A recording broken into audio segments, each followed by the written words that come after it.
Lucy Spraggan, hello. Hello. Thank you for coming on. How are you? I'm very well, thank you. I was just thinking about how I wish I'd got out of bed and done my workout this morning. And why didn't you do that? Because I am lazy today. You Sometimes you do do. just go, Yeah. why am I doing this? One of my excuses would be, oh, I haven't got time to work out because I'm working. I've got classes on. I might have clients. I've got a lot of admin work to do. And I'm now on, what are we on? Wednesday? No Yeah. idea. No one knows right now. And yeah, I haven't done one yet. Not Not since, one. not since like Saturday. You need a PT, you. I need a PT. It's funny that because some of the best PTs I know have PTs. Absolutely. That You have to. yeah, people are coached. Like I've witnessed that. There's a really interesting well, she's a coach PT. She's across the board. Emma Story Gordon. She's so smart and she coaches a lot of PTs. Well, you need what the good thing about a one-to-one PT is that they give you motivation to do things. That's the most important bit. It's, it's actually really hard to find your own stride, isn't it? I think at 24, when I actually pursued this as a career, even while I was training, I was going to like David Lloyd gyms and stuff like that. This is how serious it was, like at the time, and they were all ordering like obviously we know of charcoal grill, right? So they would order like the Buxton special, and they're sat next to me with a Buxton special doner kebab or pizza, and I'm there with my punnet Or like a my pizza grapes from Charcoal Grill with a doner kebab on it. on top. Yeah, so that's the contraptions that you're dealing with, and I'm sat there with like a tub of grapes, a Tupperware of grapes, and I think back now, like how on earth did I do that? And I was rotating, like I was having salmon, chicken, and steak, like so on a Monday, Tuesday, Wednesday, and then I'd rotate. So Thursday I'm on steak again, and I used to portion this up on Sunday, and I'd put like, okay, I'd have steak here, and then what would I choose for my carbs? It might be rice, and then I might choose sweet potato this day, and I'd just rotate them. It was miserable, but I loved How do it. you feel about that kind of food prepping now? So that was back then when I thought that was what you needed to do. You Were needed you to. were you measuring them by macros, or were you just sort of doing it? Did you know about macros then, or were you just kind of Oh, as I knew all about it because I'd done all my research prior to even. I'll be honest, like my PT course, I know you're going to do one now, which we'll talk about, but it taught me a lot. But I learned everything before, and same? especially after, and so it basically just polished some of the skills that I already knew and made it a bit more official. One thing it did teach me about is training people. So actually, the coaching side. Um, but in terms of the nutrition, I already knew all of it before. I didn't learn a great deal. I think the only thing new that I learned on my PT course is that vitamin A is toxic. Apart from that, everything else I knew. So if you have too much vitamin A, it can be toxic to the body. It's the only vitamin that, So there if you're listening, there's every day's a school day. If you didn't know that Yeah, one, be careful of that vitamin A. be It's like the careful of that most vitamin dangerous A. thing. Yeah.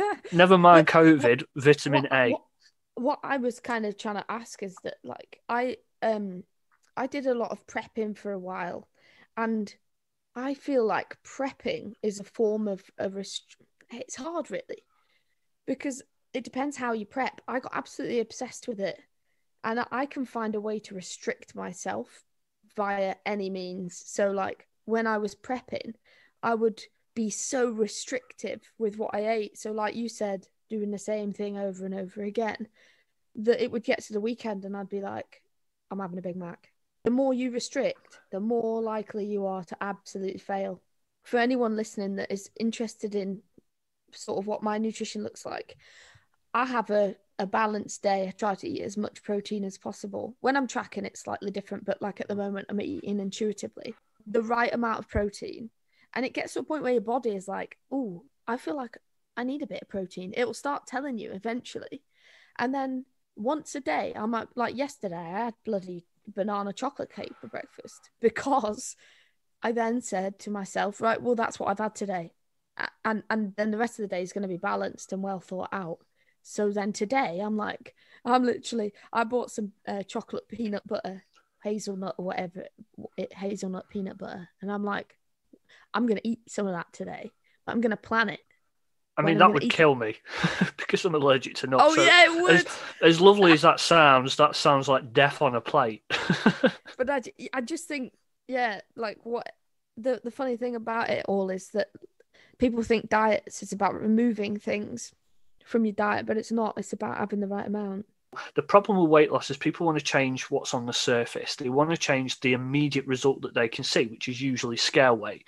And that's all good and well, but what they don't realize is there's so much going on behind, underneath that surface, which is the habits. It's what got you there to begin with, and that is the bad habits that got you into a position where you think you need to change, or maybe need to begin with. So by just simply restricting your diet, maybe removing, a lot of diets tend to choose a macronutrient in order to do that. So keto will choose no carbs. Slimming will go down no fat route.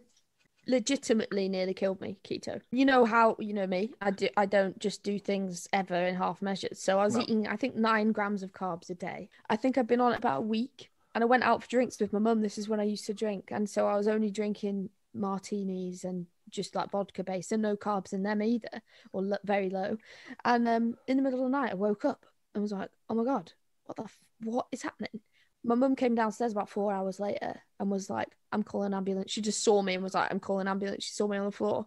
And my mind was, all I could think about was fruit. And I managed to muster enough to say, fruit. And then ran to the kitchen. Imagine if those were your last words. Fruit. Mate, it's madness. She went to the kitchen. She got the grapes. She cut them in half because she was too scared to give them to me. Because of because of like an overdose on fruit. Well, no, she was worried I was going to choke on them because I couldn't control my body. I couldn't move. Yeah. And because we didn't know what was going on at this point. And I ate the grapes and I could move my fingers. And then I had some more and I could move my arm. And because of that, I was in ketosis. The alcohol had prevented glycogenosis. I wasn't creating any energy. And effectively nearly put myself into a diabetic coma. The idea behind ketosis, I understand why people believe in it. It's this basic idea that you can reprogram your body's desire to burn carbs as an energy source in exchange of fat. Well, yeah, that's only because there's no carbohydrate. So of course your body has to go for the next best thing. But you still need carbs, there's a lot of. You can also do that while eating carbs. Exactly, and fat can be used as energy like protein can. Carbs is pure energy, and it is your body's preferred energy source for a reason. Do not remove them because you think it's going to help you lose weight. Some people do it for health reasons, which is fine, and some people need to. I think that the danger is nobody explains it when you start doing keto. So like when I've been on binge diets my whole life because that's what my mum did. So like when I was 13 I was on Atkins, which is effectively keto. We went to the same school. How many times did they tell you about calorie in, calorie out, energy in, energy out? Never. In food technology they had us make a fruit salad. Do you remember that? Food technology, instead of teaching you how to chop fruit up and put it in a bowl, right? Food technology, they should tell you. Here are these primary groups of macronutrients. Your body has a basal metabolic rate. This is what you burn when sedentary. If they'd have told me that, I would have gone home and said to Mum, put that packet of ham away. You can have a potato. Just don't have 20 potatoes in oil. I think that this, it's not just keto, it's the same with fats as well. But people, a lot of my audience here will laugh because I've calmed down a lot, but I used to go at Slimming World a lot. And I was never going at people who do it. I understand why people do it, and it does work for people because it's a calorie deficit. But hey ho, if that's what works for them. My problem is with the company themselves, and I'm going to be careful what I say here, so I won't go into it. But this idea that if I had £1 for every time someone said, "Can I eat an avocado? Is that okay?" I'm like, yeah. My response is, well, why wouldn't you? Well, because it's got SIM points, and you know, but unlimited pasta is absolutely okay. It's mind blowing. So it works. Is that The one of other the end, things? You can have as much pasta as you want. pasta's fine. Yeah, pasta's sin free, and I think that's what they like to do is they slap slim points on fats because fats contain 9 calories per gram, whereas carbs and 4. protein is 4. My biggest bugbear is the short-term effects of these diets in the way that, so for example, very popular like shake company meal replacement. Yeah. Have you not got time to make a meal? This has only got 300 calories in it and you can have it as a meal and you blah blah blah blah blah, right? You can't look at that menu and say, oh well, this is high in protein, this has this many carbs. I can eyeball a meal. I can look at a meal and tell you. It's a skill. It's a skill that you develop. Yeah, it's kind of like it's just something that you learn, isn't it? Yeah. Whereas if your option is right, drink this shake, lose this basically water weight over 6 weeks, or put yourself into a massive calorie deficit and see how it goes. After that, you have no tools to make good decisions. No. You have no tools.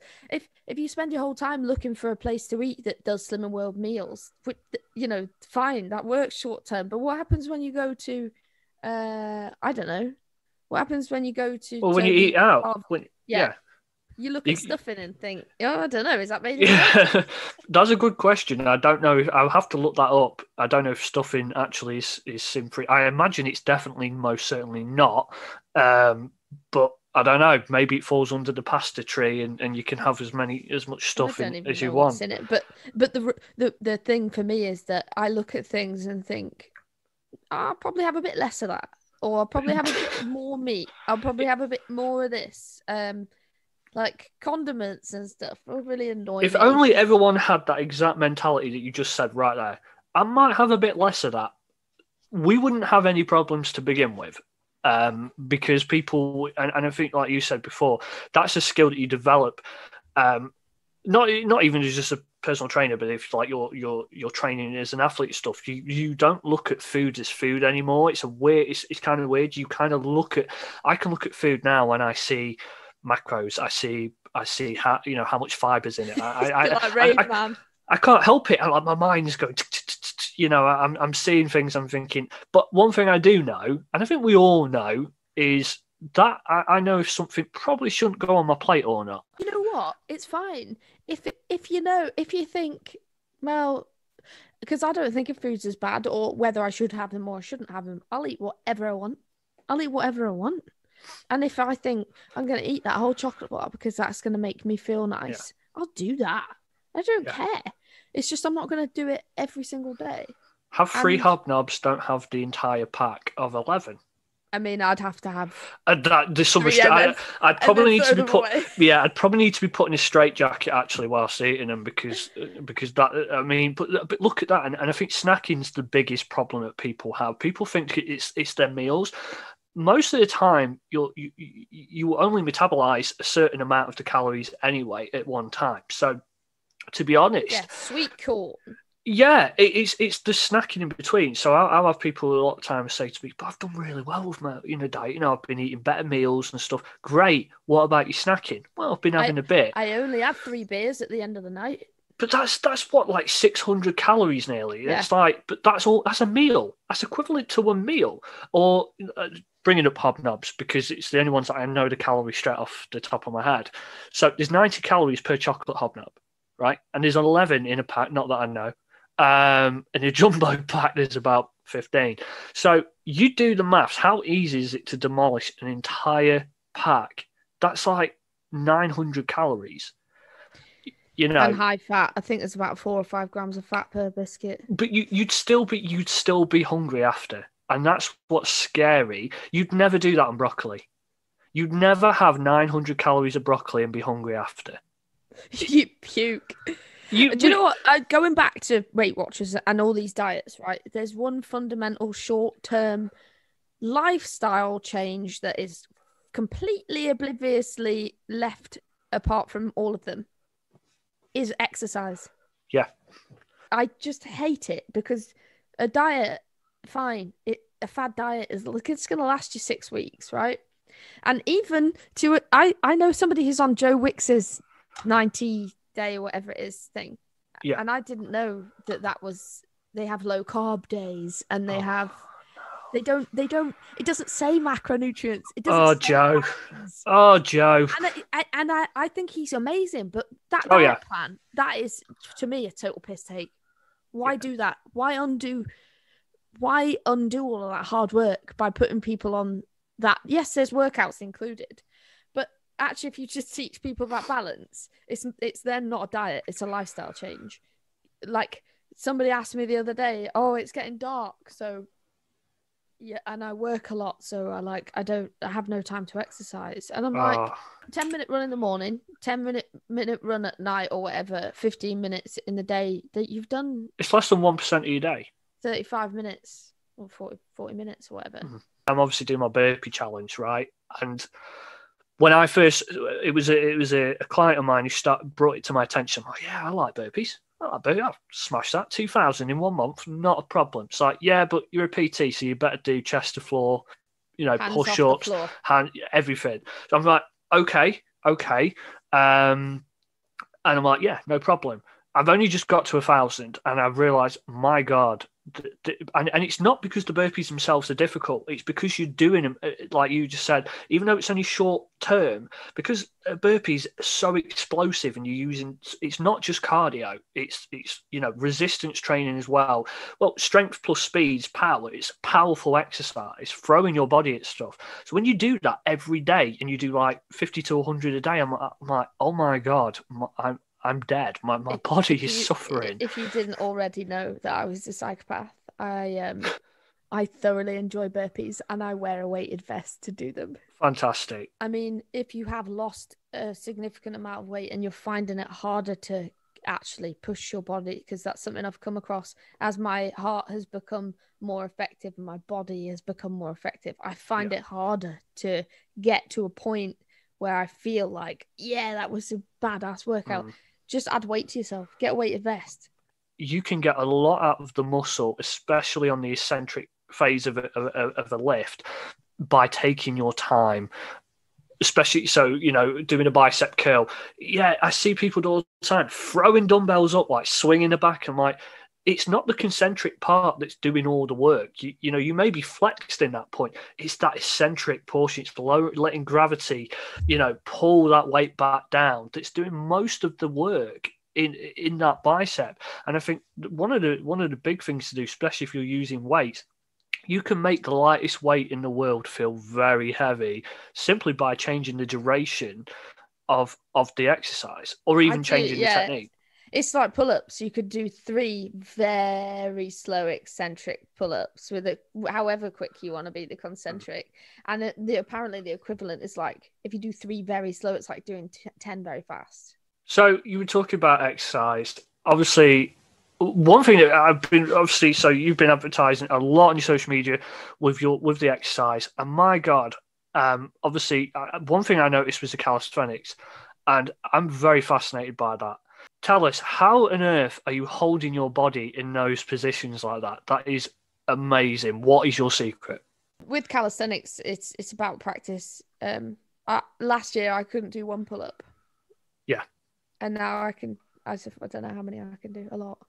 I can do, that was so me. My goal this year, I said it in January, was to be able to do just 10 body weight pull-ups with a plate, like a weighted dip plate. And I could do about 3. And I'm like, this is something I want to do, because a pull-up, in my opinion, a pull-up is one of the greatest exercises in the world in terms of that feeling after. Do you know what I mean? Where it's like being able to pull yourself up. There's something about the mechanics of that exercise. Not the same with a lat pull down, pulling down the resistance doesn't feel the same as pulling up.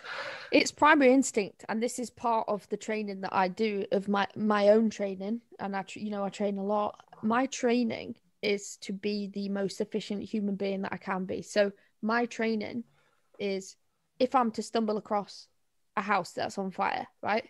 Can I get in there? Can I help? Can I lift? Do you know what I mean? Yeah. Something happens. Can I be the most effective person I can? I get trapped somewhere. Can I climb out? Like, that's what I want. I want to know that I am the most prepared at any point. And that's what I think the best functional fitness is like, you know, yeah, can you get yourself out of a box if the box is a foot taller than your hands? Yeah. So where did it all start for you? Obviously, I know briefly about it on a personal level, but for the audience listening, where did this fitness start for you? When did you were always, as you say, you always were strong, and you always was, when we were kids, you were always like first to go and do something physical. But where did this new you start? So I gave up drinking the 27th of July 2019, and after that I left behind the lifestyle of the nature of drinking that I had. It was binge drinking. It was how I relaxed. So when I removed that from my life, I was like, well, what do I do now? And plus I think my body was like, I am missing the dopamine. I'm missing all of those endorphins and hormones that you get from the instantaneous pleasure of drinking. And it's so sedation, isn't it? That's what it is. And I went to Vegas with our mate Josh, and I went to see our mates Phil and Kevin. And I don't think I'd trust Josh in Vegas at any time. He's well, lucky though. He's lucky. He wins, right? Yeah, he does. But I was sober, and so I'd been sober for 6 months when we were out there, and we'd been out till like 5 o'clock in the morning. I drove us home, and then I woke up super early at like 7 or 8, and this thing, if I was religious, I would have said it was God, because this thing was like, get up and run now. And I've never run in my life, never, apart from towards ice cream vans and away from police. I do not run. And I ran that day. I ran 2.4k, and I got back and I was like, I'm never doing that again. And then the next day I went again, and the next day I went again. And then, so what was it? 3 weeks later, I did a 10k because it's me. Yeah. And then 6 weeks after that, I did a 10k race. And then, during lockdown, I was running a half marathon every week. And it just came. I've wanted to be this person my whole life, but it just arrived. But it was getting rid of alcohol. I think alcohol is in this country, one of the biggest factors why people are not achieving the things they want to achieve. Yeah. I don't know what happened, but I woke up one day and everything had changed. That's amazing. It's amazing that you just sort of had an epiphany. And it's sometimes when you ask that question, it's like a slow burn, but for you, it was kind of literally an instant, like, it's interesting that you can pinpoint the exact moment in Vegas where that was kind of like, whoa, hang on a minute. The fitness moment and the drinking moment, I was just like, oh, my life is fucked. So I need to stop drinking. And then, it just happened. It's great. So right now that is kind of progressed. And obviously you have become a PT, right? I am just finishing up with Future Fit training, yeah. Do forgive me, I did have it in my notes, but I forgot what it was called. So tell us a bit. Yeah, so talk us a bit through that. Fully Rewired is just, at the moment, it's a 6-week. What it has is 5 workouts, which 2 are running and 3 strength and conditioning a week. What I want to tell people is how not to do this, which at the beginning, guess who was on 1,200 calories a day and working out? Because Brilliant. That's what I read on the internet. Yeah. Like, boom. First thing, I'm like, the first rule of Fully Rewired is don't get hungry. Like, that's the first rule. And it's like, fuel yourself. It teaches you. It's not one of those things that's like, in 6 weeks, you will have lost this, or look, take pictures. And then it's not about that. It's like, I believe that if you can do something for 6 weeks, and science says, if you can do something for 6 weeks, not 3 weeks, 4 weeks, 5 weeks, 6 weeks, if you can implement it, there will start to be positive changes that happen from that, and they will implement themselves into your lifestyle. And so Fully Rewired is that. 1,200 calories, there's something about that number. I don't know what it is about that number. The amount of people, the amount of clients I've worked with that, and I think my fitness pal is a bit to blame as well. So like Yeah, it when is. when I've done my programs and obviously you've been on the work off yourself, and I would tell people, right, this is what you need to do. Oh, what's my calorie target? Well, it was different per person. People's metabolisms work different. People have different needs. People's TDEE will be completely different. I say to people all the time, if me or you set off to go on a walk now and we started and finished at the same time, right, we would burn two completely different calories because of different formulas going on underneath. However, calories coming in, if me and you both ate a Krispy Kreme donut, Krispy Kreme, which one do you say? I have no idea. Krispy Kreme, probably. Let's just call it that. We know, right, if let's say there's 300 calories in a Krispy Kreme, it's probably being a little bit generous, actually. That is 300 calories for both of us. Now, what our body does with it is completely different. However, that coming in, they are the same. And we can record that accurately because we know the ingredients. However, to burn 300 calories, that could take me and you completely two different time frames. So when people will then say to me, right, what's my calorie target? I don't know. You need to figure that out yourself, because if you're working like shift work and one day you're burning 2,000 calories and one day you're burning 1,000 and you try and aim for a set remedy of say 1,400 calories a day. Well, on one of those days, you're not in a deficit. There's something about 1,200 calories that I don't like. It seems to be the go-to. The thing that I don't like about 1,200 calories is that's what a toddler needs. A lot of diet culture needs to change, and then a lot of it needs to be put back on you as a human being. There's a lot of this. We have a culture that's like, I saw a post yesterday, we need to stop glamorizing overworking. And I was like, shut up. Said no successful person ever. Yeah. People say that to me. Why do you work out so much? I say, why don't you work out? Oh, that's right. I don't give a shit why you don't work out. I'm doing what I'm doing. Yeah. If you're fat and you're unhappy and the two correlate, that's your problem, right? And you can fix it. No one else can fix it for you. And that is the absolute bare basics of it. And I know because I was fat and I was morbidly unhappy. Quite like the fact that I've been fat because I'm like, you can't tell me anything, shut up. Don't try and talk to me about being fat and unhappy because I spent my whole life fat and unhappy. You said something interesting on a live stream that I watched, which was you were talking about instead of pointing out someone's flaws of where they were, like focus on where they are now instead. So don't comment and be like, oh, you used to do this, and it's like just worry about what's now. Don't. Some people don't need reminding where they was before. Oh, 100%. And people do that with the alcohol thing as well. They're like, remember that's what it was. We're like really smashed or whatever. And I'm like, well, no, I don't remember that. But thanks for bringing it up. Like, I'm sure you know that would make me feel uncomfortable. And even if you don't, then you have a lack of self-awareness that you should be teaching yourself as a functioning adult. People will say, you've done amazing, blah, blah, blah, blah, blah, blah. But they also, because of, and then this is something that I've tried to shed because I'm aware that you do it as a human being. It would be like,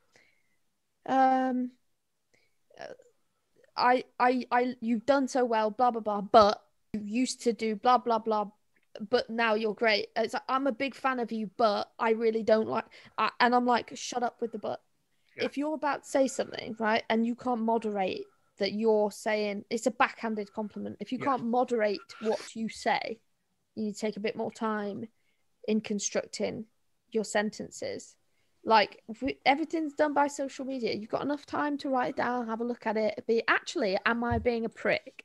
I'm trying to give someone a compliment, but my ego is convincing me that I also need to degrade them at the same time because I am massively uncomfortable with myself. That's absolutely. It's like Mike Tyson says, social media, I'll paraphrase this one better. I won't do the accent. Social media has made you all too comfortable with not getting a punch in the face. And that is one thing that I see all the time. And I imagine one of the biggest things you have to deal with in your music career as well, not necessarily your new fitness career, is the amount of trolls. And also, Cal, that they would also get a punch in the face. Maybe not as hard as Mike Tyson's, but I'm sure I've had some, not in an aggressive way, but I'm sure I've had a playful punch off you, and I've been like, wow.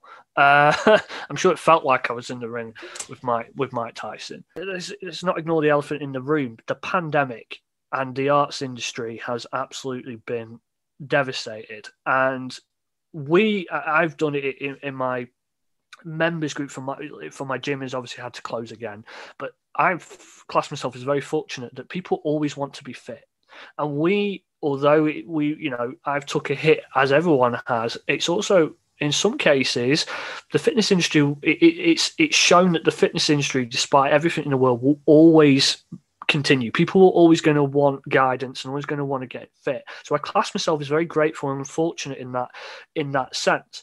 The arts industry obviously hasn't been so lucky. The live art industry has not been as lucky.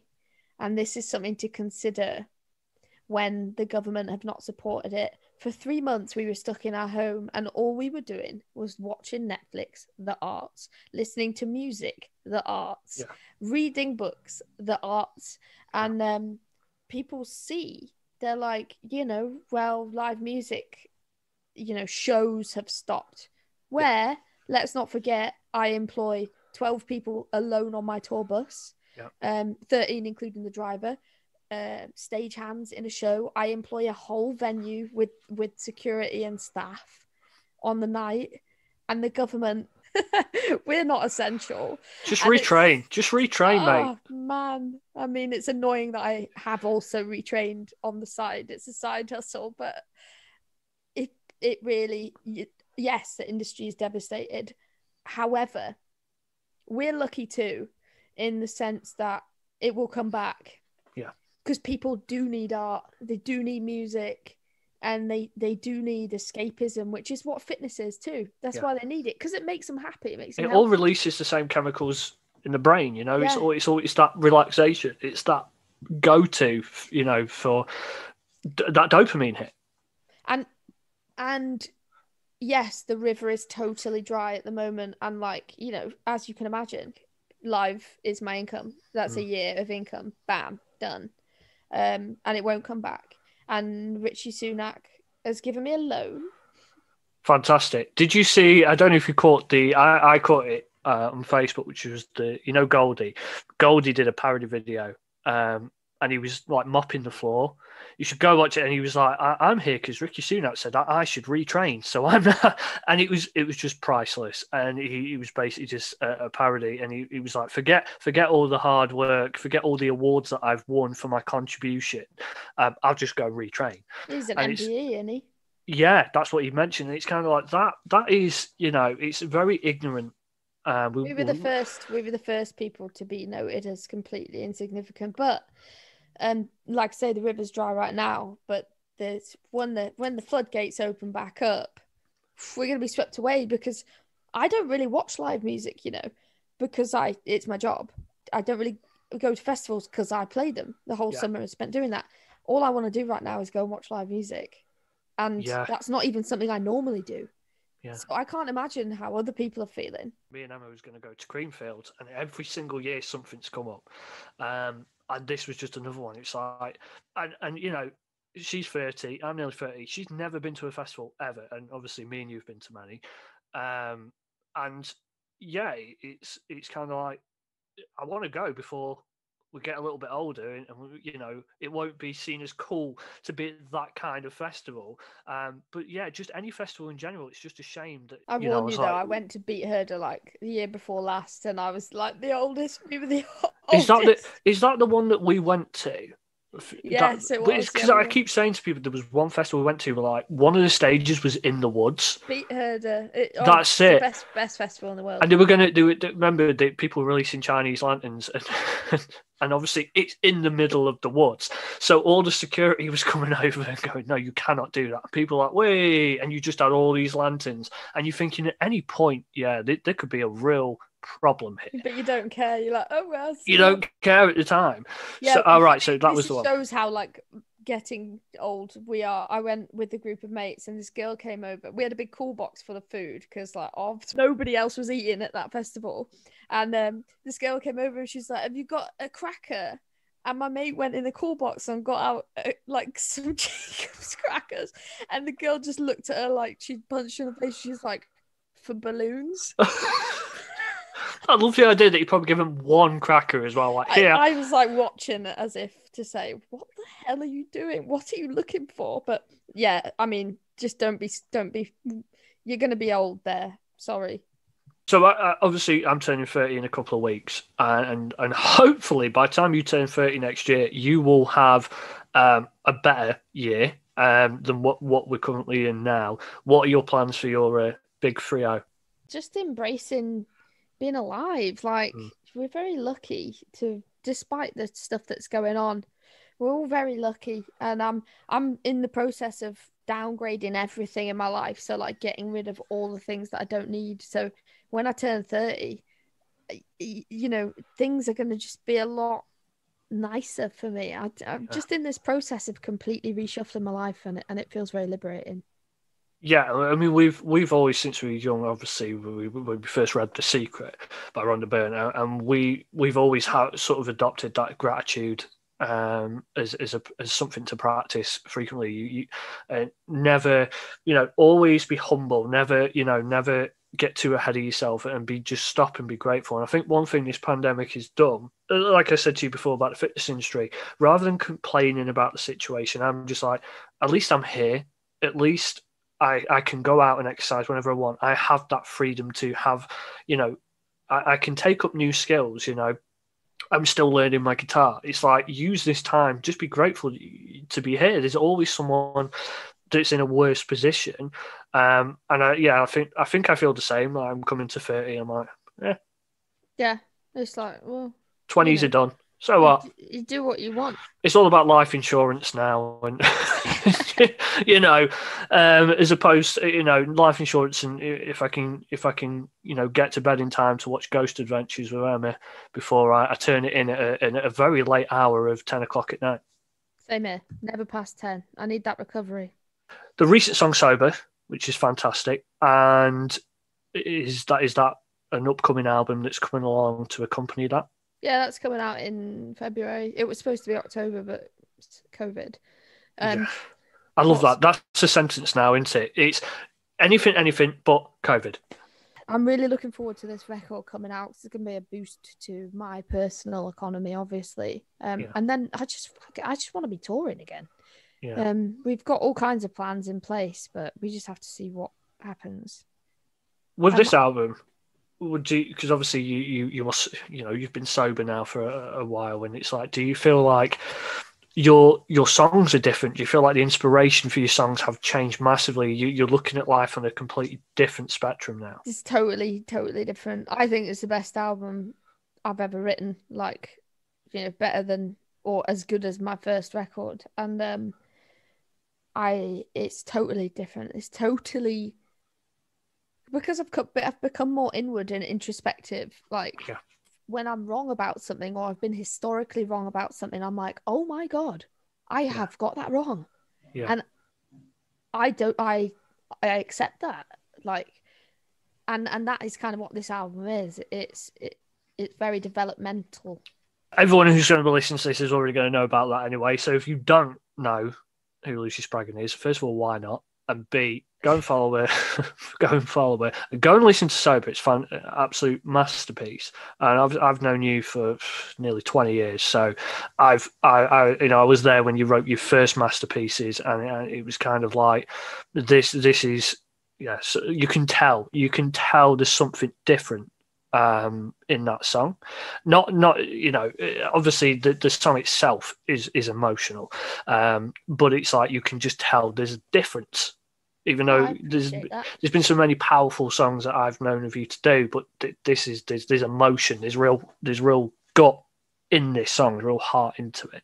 So everyone should go ahead and check that out immediately. Of of everything, of your entire career, and mainly in fitness as well, what lessons have you learned along the way? basically that you have to stop the bullshit.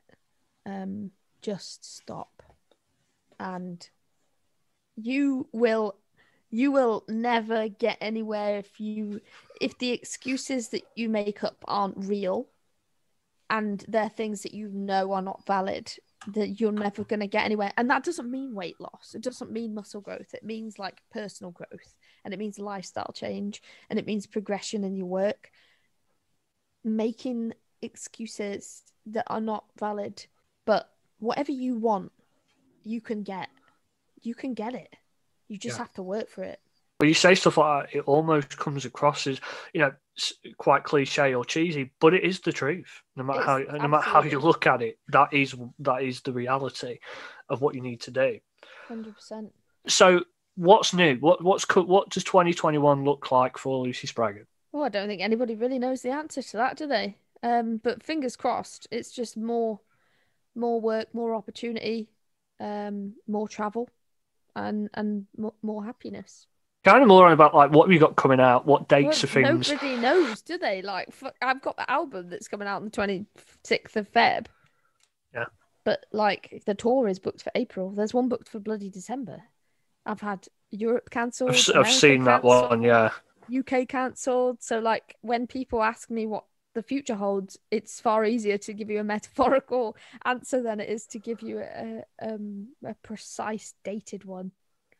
How excited are you to get back to performing live when that happens? It's what I do best. I love it. So that I just can't wait for that. But I know it's coming, so I've just got to stay patient. Thanks for coming on. No problem. I appreciate it. Thanks for having me. And so that's it. That's all the questions on it. I think we freestyled in there a little bit as well. So thanks for coming on. Obviously, sharing your wealth of knowledge on the fitness industry. It's so ironic that if you think back to me and you when we were 10 years ago, 20, neither of us would have imagined that we'd both be sat here now, qualified personal trainers. It just wasn't on that trajectory at all. So it's just mental that we can sit here now 10 years later and it's like that never would have happened before. Yeah, to any 20-year-olds listening, you have no idea, but you won't believe us because you're 20. Exactly. It sounds patronizing.